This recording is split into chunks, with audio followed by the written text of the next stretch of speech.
I flew in this morning from New York. What am I doing in New York? Well, I am handling a lot of stuff related to Hurricane Sandy and the disaster with Sandy. And I have been lecturing to governments and residents and business owners up there on how to deal with, how do you get insurance money? How do you get money from the FEMA, the Federal Emergency Management, group? How do you get, money from your insurance company right now when you can't even live in your house? There were feet and feet of water, in some cases up to 16 feet of water that moved into houses. If you have never seen what hurricanes do to homes, you should drive down some of the roads where this guy's house is, the full house, is on top of the house 2 blocks away. There are 150 boats that are in people's yards, driveways, on top of cars. There are areas where you go to the road and there is nothing there. You see a little bit of like cement, which looks like the blocks of the house. There are houses that are completely hollow, There's obviously still places where there's no power and it's hard to even get there. If you go to places like Fire Island in New York, you can't even get there. It's like prohibited even to go there. So you're talking about people that were severely devastated, and because New York is not like Florida, they do not have the same sort of knowledge base of hurricanes and what to do, and the state, doesn't really know what to do, and so it is hysteria up there. And, none of these people know how to get money. They're very angry, they're very frustrated. We're in day like 37 or 38, after the storm. They still don't have their money. Imagine if you went home today and your parents said to you, we don't have a home anymore. I have no idea where we're going to live, but deal with it. Oh, your stuff, it's all gone. Deal with it.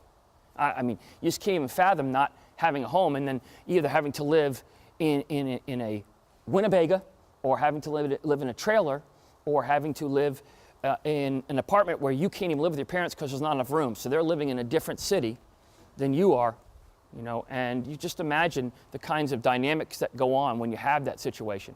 Food is tough to get. The gasoline, because they do not have the same sort of electric generator backup pumps, all the gasoline pumps would not work. And so when they weren't ready, so when they finally brought in gasoline, the lines were 2 miles long to get gas. I mean, we get upset if we drive into the gas thing and there's somebody in front of us. It's like the end of the world, You're talking about people who 2 miles, and they have fights, and they have to have police officers out there, and it's just, to get gas, Yes, ma'am. Can you hear me in the back? Okay. Can y'all hear me? Okay. If you can't, I'll grab a mic.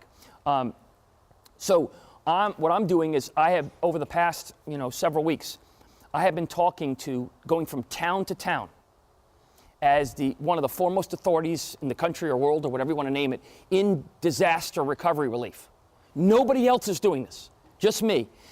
I sit on panels with FEMA and federal officials and Division of Labor and student government, student SBA, which gives loans, and credit associations and National Grid Power Company. And we sit in these giant panels. It looks like a Senate hearing, And these guys stand up and give them information, and I'm the only guy in the room standing up and saying, here's how you get money.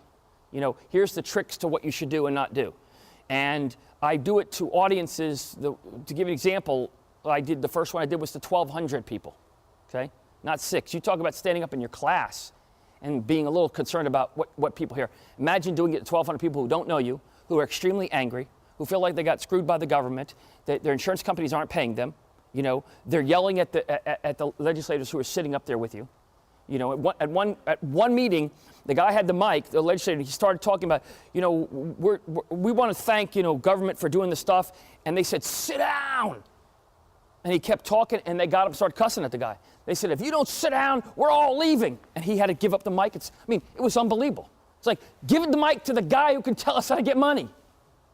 So you can imagine when you talk about, kind of desperation and things that they need, if you think about what's fundamental to you, your phone or your clothing or something personal in your room, imagine if that was taken away, and you had no means to get another one. If you take away a cell device from anybody who's under 19, it is like cutting off their arms.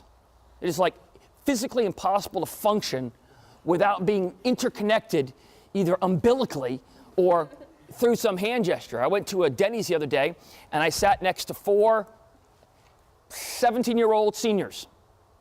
And I was there 46 minutes, because I timed it, before they spoke. All they did was show the things and show, you know, passing things around, okay? So you can imagine if I took that away from you, how uncomfortable it would be. Now I take your home away from you. So you can understand the magnitude of that. So what you've got to do is you're getting up there in front of these people, and you're not only doing a presentation, all of which is completely memorized. No notes, no backup, no safety net, nothing. If you make a bad statement or you stumble, they hear you, okay? And you're dealing with a tough audience as it is, and then after I get done speaking, they get up and ask whatever questions they want. I have absolutely no idea what they're going to ask on any kind of issue known to man, about a house, about insurance, about their mother, about their friends, about their... And I have to answer them, and if I don't answer them with the greatest answer in the world, then I just took away all the good things I did in the last 30 minutes. So it's a intense environment, but it's something that I function well in the sense that if you have a good knowledge base and you can understand and deliver the material in a good way, then you're really helping a lot of people. So I've been going from town to town each day. I go up like on a Sunday, and then I have a meeting on Monday night, and then I have a meeting on Tuesday afternoon, then I have a meeting and this is a different town each time, and then Tuesday night, then Wednesday night, then Thursday. Then I come home, I have a whole raw practice back here and a motivational speaking company. I come back here, try to do some stuff on Friday and Saturday, you know, maybe get out and play some tennis or do something, then I get back up there and do it again for the next week, okay?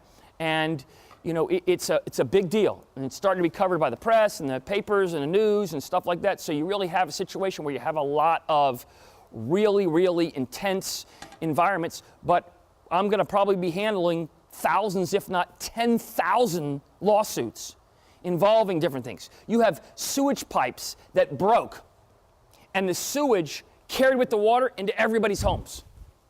And when they got back, there was like feces on their yard and inside their house, and I mean, just imagine coming home to that and nobody's cleaning it up. You can't get the people out there to clean it up. You know, it's just insane when you think about that. And so I'm trying to provide help for these people. I'm one guy trying to talk to 6 million people. So when I get on the major television stations and the radio, you'll get an email and you can go watch it, and you can Google it, and we'll all have fun laughing about it. But the concept is that that's something that's a very big project, okay, that I'm working on. And so because I wanted to do this so badly, I literally got on, I had to get up at 3:30. My cameramen did not sleep because by the time we got done last night at 10 or 10:30 speaking, then answering questions, then we had, you know, New York does nothing close. So you drive 30 or 40 minutes to your hotel, you drop off your stuff, then you go to the diner to eat because you haven't eaten most of the day. And then by that time it's 1 or 2 in the morning, and you got to get up at 3 because you got to be at the airport at 4. You know, and so you can imagine, it's, if you think ever about whether you should do your homework or not, just think about the stuff that I'm doing. You know, I mean, you got lots of time on your hands comparatively. But you don't realize that because when you live in your own world, you budget your time based on your environment. You don't realize what you're capable of. You don't realize how much more you can do until you get in that environment where it calls for that, or until you have the self-discipline to say, I want to excel, so in order to excel, I need to do well. If I want to get a tennis scholarship at one of the top schools in the country, you know, I need to be the best tennis player there is. You know, if I want to get a Nike or Adidas or some big company to sponsor me, I better be playing well. If I want to go to a top law school, I better do well in college. You know, I better be up there in the top ranks. If I want to get a job after law school, whether it's in law or otherwise, I need to be on the top of my game. So you sort of get the concept of what I'm doing.